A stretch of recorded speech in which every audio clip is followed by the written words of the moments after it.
Okay, let's jump into this here rear axle basics thing. The reason we have to have a differential back there, we got a torque split going on, and we basically got to take some turning going in here, and it's got to apply torque going out there to both sides in the back, right?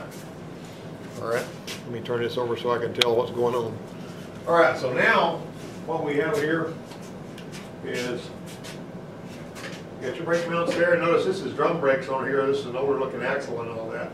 And everybody's seen this right here. And so somebody can show me the vent, right? Some of them are up on top of the differential housing. Some of them will be right over here. Some of them will be there, whatever. So anyway, rear axle or rear suspension brake component. Now this right here is GM rear axle ID numbers. You know, on the Fords, where is it on the Fords? You remember the one you used? It's on the tag. And on this one here, on this GM one, you'll see it stamped on the tube typically if you look. You know, this is sort of a wild card thing, but you're not typically going to see a tag on the cover on the GM like you are the... I forgot about that. What? Y'all leave it 12, right? I got it. Well, right your hell up. Yeah, because I got to be able to duck that one. Yeah, unplug my stuff. Go out there. Just, you know, that other thing's not set up, so just unplug it and lay it up on that computer. I just bring it in. All right. Okay. But anyway, so you got your rear axle ID there on the Dana made those, and basically, one of the things I like to say about this is the first time I ever put a ring gear and a pinion in was way back in the 70s, and I really didn't know what I was doing, so I figured this is mechanical stuff, these are gears, and I had rebuilt manual transmission, so I felt like, you know, it's gears, you just put the gears in there, put them together, and everything's okay. Well, so when I pull the ring gear and the pinion out of the thing, and all, you know, I got it all put back, I put it back together as far as back together right, as far as the, you know, the bearings being in there and preloaded and all this kind of stuff. And so I drove it down the road, and it was singing, yang, yang, yang, yang. You ever heard one do that? And all that. Was that red one doing that? Was it singing? I was making bad. I mean, it's terrible ringing, singing noises back there and all that. But if you hear a roar or a rumble or something, it's usually going to be bearings and all that. Long and short of it is, I had to, you know, I called this, you know, guy over here, and he said, well, no, what you got to do is paint the gears like you're painting your porch, and then turn them through, and you got to set the backlash and the pinion depth so that it will have a good pattern. And I'll show you what that pattern looks like in just a minute, and all that. And so I'm going to give you that right there. So on your Ford rear axle ID numbers, which is what we were doing the other day, this little, you saw that little tag, right? That was on your red pickup truck.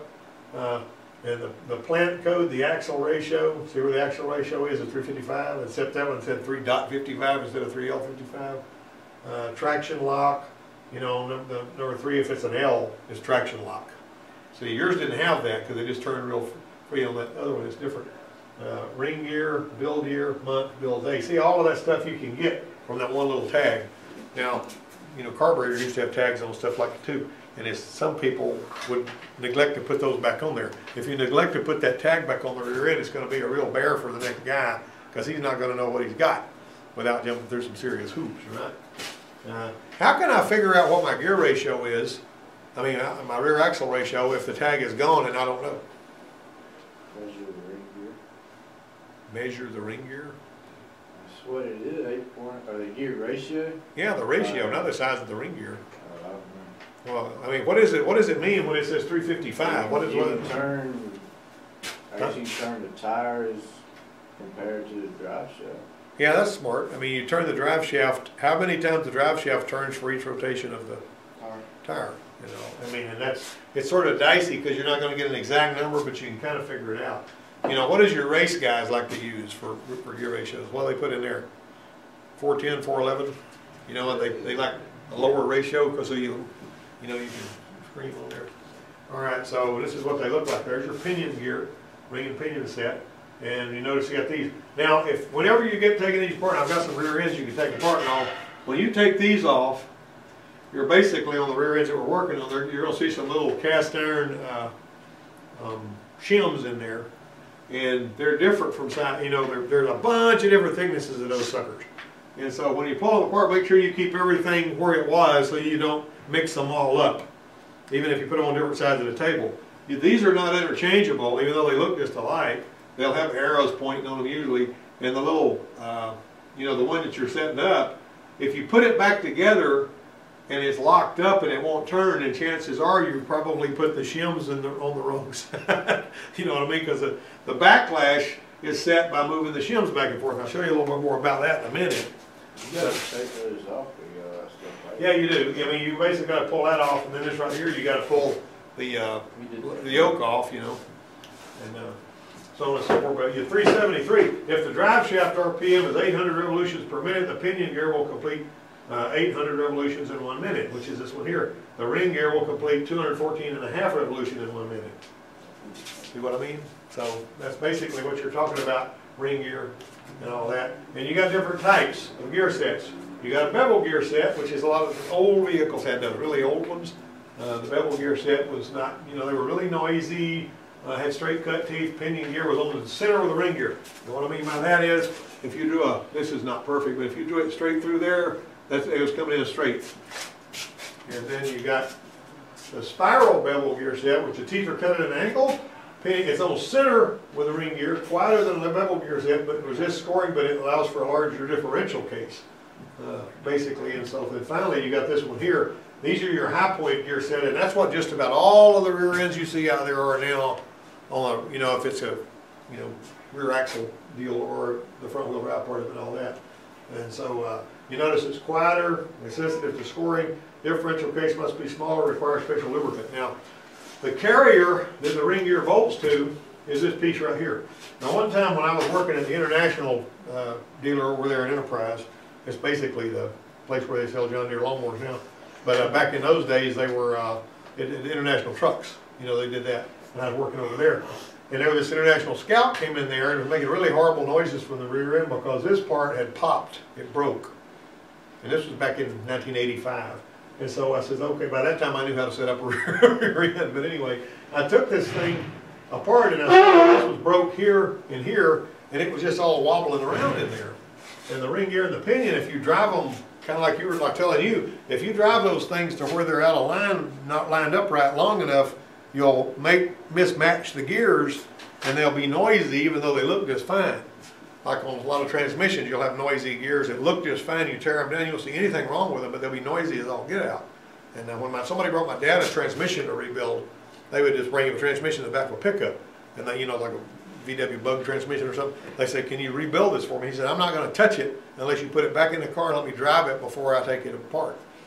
Because you can look at it and not be able to see, and then they're going to bring it back and think he didn't do it right. Because if he can drive it, he knows what he needs to do. But if he can't drive it, you know, unless you replace everything in it. Anyway, so I took that thing out of there and I asked Bert, the guy that owned it, and I said, Bert, how far did you drive this thing with it making its racket? Oh, I didn't drive it very far. I said, well, if you drove it very far, you're going to mismatch the gears and they're going to be noisy. And he says, well, no, I didn't do that. So anyway, we took these, you know, got him another carrier for $65 at the time, it wasn't much. And we pulled the ring gear and the pinion. Well, actually pulled not the pinion, but I pulled the ring gear off, put it back on, got it all set up, see the shims and everything, where you set your backlash when you move this back and forth. You know, it's got to have a little bit of clearance, go like click, click, click, click. Anyway, I got it all set up, painted it, you know, made sure it was right, drove it was just noisy as all get out. I said, he mismatched the gears. So I told the boss man up there, I said, I need to do something about Bert's rear end. It's noisy as all get out, and it's going to have some gears. And he says, there's a rear end down there laying behind the shop that's got the same gear ratio as this one because it came off another International Scout. Get the ring gear and pinion out of that one and put in his. And so I went down there and I pulled the cover off and the thing was full of water. And I said, this is a bunch of crap.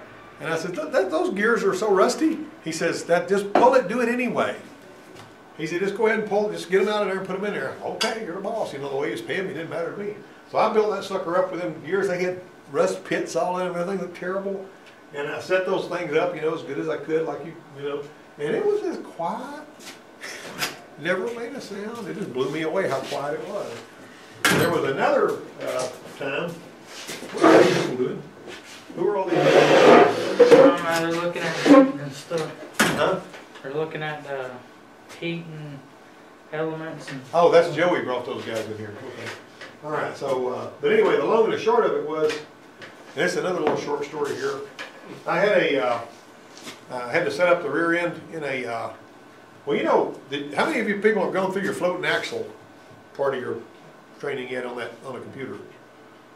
You know what the difference between a floating axle and a regular axle is, right?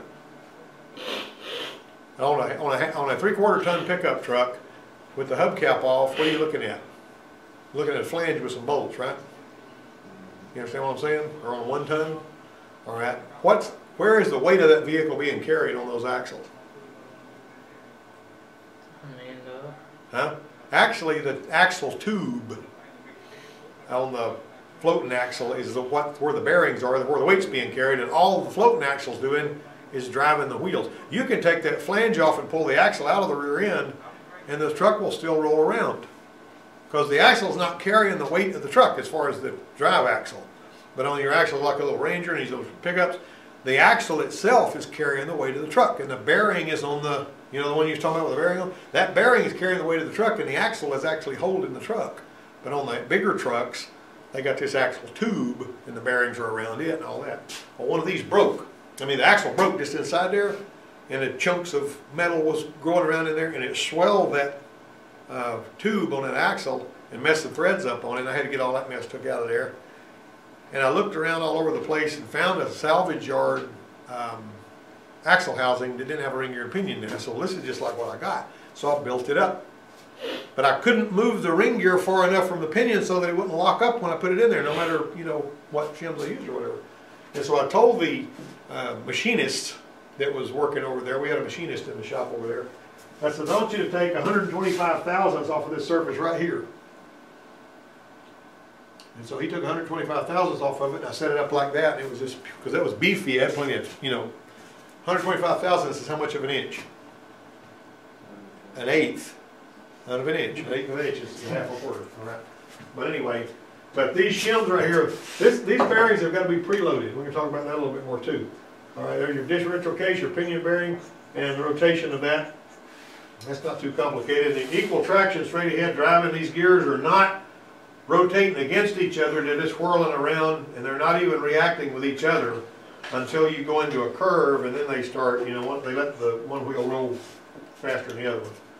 All right, so if you take it, this is one with drum, you know, brake drums on it. You gotta, they're basically just showing this. You clean it out as good as you can before you ever take it apart. So basically, you're going to use solvent that's going to make you be able to see it, because if it's got a bunch of crud in there, you can't see it good. All right, you're going to look at all the parts for wear and damage, which we were looking at yours the other day. That's not even a really good picture of that. Somebody drew it, probably a draftsman. Turn the drive shaft by hand and rotate the gear, shake for sign of roughness. That's what we were looking for. Because his is making a noise. That red truck, when it's going, it's going thump, thump, thump, thump. That's a gear thing ever so often. It may be because of the slack in all those spider gears. You can't see anything wrong with it except spider gear slack. Just looking at it right on yours. Inspect the ring gear for nicks and scoring or whatever. This is a backlash check. Before you ever tear it down, you're supposed to check, use the dial indicator and set it up, and we got that equipment here, and you're going to see how much backlash it's got. And that's how much you're going to lock the pinion gear where it can't turn at all, and you're going to go dunk, dunk, dunk, dunk, dunk, dunk. You're looking for that. But anyway, you know, this is basically, should be about 8 to 12 thousandths of an inch. And the variation should be no more than 4 thousandths if you're supposed to check several gears and make sure that it's okay that way. The axle's not shimmed correctly. If it's shimmed, man, you're moving the ring gear farther away from the pinion to increase the backlash and closer to the pinion to reduce the backlash. If you go, you know, too close, it locks up. But you got to have some slack there, because there's got to be a place for oil to go between there. And you don't want to, when the gears start to heat up, they're going to swell up a little bit, and that backlash is going to decrease a lot of times, it seems like. So use the dial indicator to check the run out of the ring gear. See how they got that dial indicator on the back of the gear? And you turn it through, and you see if it's got any warpage or anything like that. All right, if you got improper torque on the ring gear bolts, dirt between the ring gear and the case, you got to isolate that. So looking at the axle shaft, remove this bolt right here. Now, in order to get this, I'll give it a laser. In order to get this out of here, you got to take that bolt out of there. And that bolt right there is it's a hard little, got a 5/16 head on it. Don't use an 8-point, the thing will be really tight, so don't use a 12-point wrench on that bolt. Because if you do, you're probably going to make a mess, round it off and all that. My aunt's car, Crown Victoria, 92 model, it's got lots of miles on it, came in here, and that bolt right there, when we went to take it out, it broke right below the shoulder, which was bad news, you know what I mean? But we managed to worry it out of there. You know, most of the time they got some gummy Loctite stuff on there, and the threads are right up against the head of it, and it's a pin that goes through this hole here. And you got to pull that out, drop this pin out, and then you roll those gears out of there, and you can just roll the axle, those gears will come out, you know, and all that. So anyway, you got to push the axle shafts inboard to expose the sea washer retainers. Now the one you're talking about, that older truck, has got holes in the wheel hub that you go in there and take bolts out and pull it out that way, because it's got a pumpkin. In other words, the gears and all are built into the pumpkin that goes in the front of the rear end instead of having a cover on the back. Am I right? Now, that's what a Rockwell style rear ends will always call that. Remove the retainers to free the shafts, and they can be now. See, on that kind, you set that up on the bench, and then you drop it into the truck, and it's pretty good. The differential gears you get can be removed now. You know, say if they don't require removal, just put the shaft on, lock bolt back in. In other words, if you don't want these to come out of there, you know, stick your axle back in temporarily. But you got to pull that pin out that's going between there. You can't get them out of there. All right, so remove the rear axle shafts to protect the bearings. Don't let them hang in the tubes. And be careful not to damage the seals. Now the bearings you're talking about made on the axle, on this one here, it's up in there. And it stays. The axle comes out. And the inner race of that bearing is actually formed by the polished part of that axle. Now if you want to take that seal out of there, right when this guy's doing this, what's the best way to do it? Seal puller. Huh? Pry it out. Huh? Pry it Seal out. puller. So that is. I stop right before I get the axle all the way out, pop it out of there. You know that little part on where the C-clip goes in there? It'll hook on that seal just perfect. You just pop it right out of there with that thing. You know the trick, like where you put the screw, Yeah, the but nut. how are you supposed to get the, how are you supposed to get the seat clip back on there? I don't understand the question. Ray, what are you The using? part that the C-clip hooks around. You just- Yeah, that'll actually grab the seal, and you pop the seal out, and then you put your new seal back in, and you slide your axle back in, and you go put the seal. You're not messing up the C-clip thing. It's a soft rubber thing. Okay. I thought you saw it pull it out with the seat clip. No, not with the C-clip. You pull it out with the part where the C-clip goes, you know, you just pry it out of there. So if you ever do that over there, if you do that, then Matt will think that you've had some training, okay? You know, but if you pull the axle all the way out and you fool with a seal puller, a hammer, and a screwdriver, Matt's gonna go, oh. Well, he had Who taught this guy? pry bar things. Yeah. for that reason. Well, that thing right there works really good because you already got it in your hand. Pop it out of there. All right, the bearing caps got to always be installed in their original positions. I told you that earlier. Most rear axles have got arrows pointing on the bearing caps, you know, like that right there.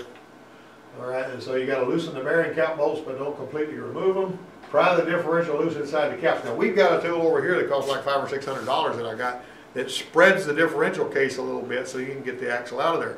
If you can get the axle, the carrier out of there without that, get it out of there without using that. Because you can take, I had one guy that just kept, you know, turning that big jack screw on that thing over there on one of these aluminum Explorer rear ends until he busted the housing. It'll just destroy it. It's that strong, you know what I mean? But you're actually supposed to only spread it a tiny bit. If you spread it too much, you've messed the whole thing up. So be really careful about that, you know. But I mean, there's one over here on the bench you can take apart like that. And we go through, put the tools that we're going to show you in a minute too.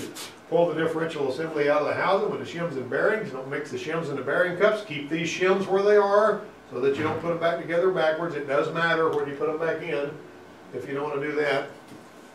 That's punched too many times. If you're smart, you'll make a mark right here and put this back where it was so you won't create a vibration that wasn't there before, because that's a pain. We always did that at the dealership. All right, and then you're going to always install a spare yoke or seal installer in the transmission if you can to keep it from putting oil all over the floor. Some people will put a glove on it and a rubber band around it or something, you know, to keep it from doing that. You have to put your inch-pound torque wrench on there, record the preload on the work order for future reference. If you preload it, 5 to 6 inch-pounds is equivalent to no preload at all, and that's just, and so above 32 inch-pounds, the bearings are likely to overheat. That's just what we were doing on yours, you remember that? We had to do that? Okay, so with one hand, hold the gear on the end of the pinion shaft. This is a soft hammer, and you tap the threaded end with a soft face hammer to free the pinion, get it out of there. So basically, when you were checking that before, you were basically checking just the pinion with this other piece out. You're actually checking the pinion preload.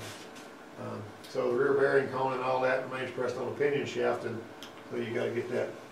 All right, so if the front bearing's not being replaced and the seal's not leaking, it isn't necessary to remove the front bearing and seal. You just leave them in there, right? Turn the front bearing in its cup and feel for roughness to determine position. You can basically reach in there and do that. There's also this little crush sleeve right here that you can't really see all that good. And it's not pictured in here, but you got bearing cups, you got the gears, you got a companion flange, it goes on here. Usually you have to pull that off with a puller on most of the newer ones. There's your differential case. Check the gear set teeth for scoring, excessive wear, nicks and chips. Replace the gear set if either of the ring gear where the pinion is damaged. And when you remove the ring gear from the differential case, check. We got a special puller that you pull these bearings off of this thing right here with. Look for any foreign material trapped between the ring gear and the companion flange. Check your bearing cup for deep scores. If either the cup or the cone roller is damaged, replace the entire bearing. Don't just replace part of it. You got to replace the whole thing. If you see these brindled and all, you know, you're gonna have issues. And then there's a lot of other checks you got to do here. This is not even a big deal. I mean, you should do it, but you can figure it out. Look at everything really close. That's the point. Put Loctite on the threads on here, and be aware of the fact that these are usually left-hand thread. Okay? And when I've seen these castellated heads on these bolts like that, they don't ever have a washer under them. When you see them using these castellated head bolts, they never had a washer under them. I mean, like sometimes they used to put those on water pumps and all. There's your crush. Always use a new collapsible spacer. That goes on there before you set your preload, because you're going to slightly distort that when you're setting your preload, and that's really, really important. And you can't, if you go too far, you can't just back it off. You got to pull that back out there and put a new one in it. So look at all of this stuff: axle shaft seals, wheel bearings, drive pinion. You know, final checks. Now this is a tool I'm going to show you guys when we get out here in the shop. I've got this tool. I'm going to show you how to put it together. This is for checking pinion depth. Pretty important. I don't know if Matt's got these tools or not, but he probably does. And all that. But this is how you stack it together. And there's a worksheet on this that I give out too. You got this handle, and you got to make sure you're using the right part numbers. I bought that kit for like $700 for all those gauges. I mean, all these tools right here. You know, you just put it together just like that. And then you got to have that at 45 degrees with the tools assembled. Make sure the gauge block is positioned at 45 degrees. And then basically you install the bearing caps with that tube in there, tie them to 70 to 85 foot-pounds. That tube, between that and that gauge block, when you measure it, it's going to tell you what your pinion depth shim is supposed to be. That's the reason you're doing that. This is a cross-section of what it looks like with that tube in the place. So select the thickest feeler gauge that can be inserted between the gauge block and tube with a slight drag. Now, you don't see these plus or minus markings anymore. That's an old thing, but it was in this training material. If the pinion has a +1 marking, add 1/1000th of an inch, so on and so forth. After you select the shim, install it on the pinion, then press on the same rear bearing used while taking the shim selection measurements, and use a new collapsible spacer to obtain proper preload. I guess they're closing the doors over there. And there's your collapsible spacer right there. See it right in there? That's where it goes. Goes between that shoulder and that bearing inner part. All right, and so you got to hold this somehow. There's a tool right there, and I made one time. And you keep on tightening that up and checking it with your inch-pound torque wrench. If you got original bearings, 8 to 14 inch-pound, new bearings 17 to 27, according to this. Look in your book, see what it tells you on that. Never back off on the pinion nut to reduce preload. Never do that. Do not use an impact wrench to tighten the adjuster nut. That's a bad idea.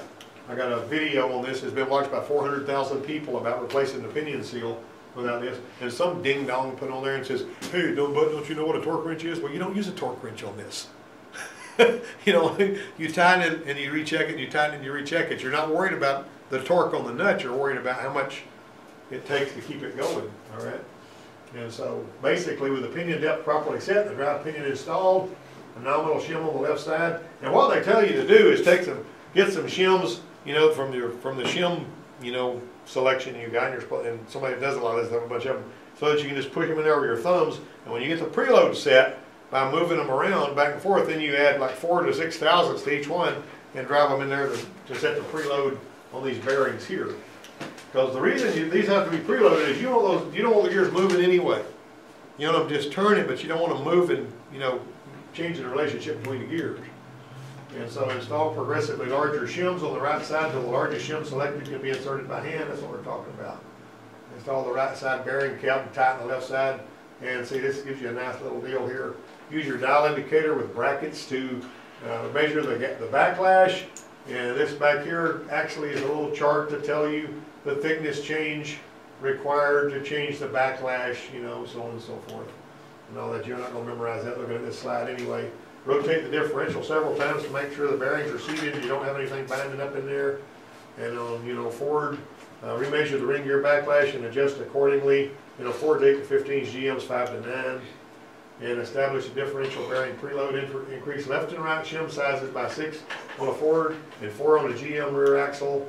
And you can use a shim driver, I got one of those too. Now get back in there, be careful, you'll bust those shims, you can't just hit them with anything because they're made out of cast iron. And we've had that happen here. This is whenever you got the load on the ring gear, you got a light load, you got a heavy load. That's what it's supposed to look like. Whenever you paint it with some Prussian blue or something, or in a marking compound and turn it through. As a matter of fact, on some of these brand new rear ends I got over here that have never been torn down, you'll see where when Ford built them, they painted them with some white grease. And they've still got that pattern that's on there because those rear ends have never been under a vehicle. They're brand new, you know, they still got all of them. So. And I'll let you guys dig into one of those if you want to. Adding or subtracting from the thickness of the pinion shim changes pinion depth. And that's what you were measuring with those special tools to determine the initial thickness of that. If you get that set right, you're good. Now this right here, it looks pretty scary whenever you're thinking about actually doing it for somebody. But after you've done a couple of these, it ain't that big of a deal. Backlash is adjusted by moving this back and forth. You know, the shims, you know, thicker shim over here and thinner shim over there is going to move it that way. You know, thicker one over there and thinner one over there is going to move it that way, so on and so forth. And your acceptable ring gear tooth patterns, correct backlash with a thinner one if you see this, correct backlash with a thicker one if you see that, correct pinion position with a shim that requires decrease, and so on and so forth. You know, this is basically, that's from a really good GM book I got. Anybody got any questions? Did anybody not learn anything from what we just did? Have any hands held up? All right.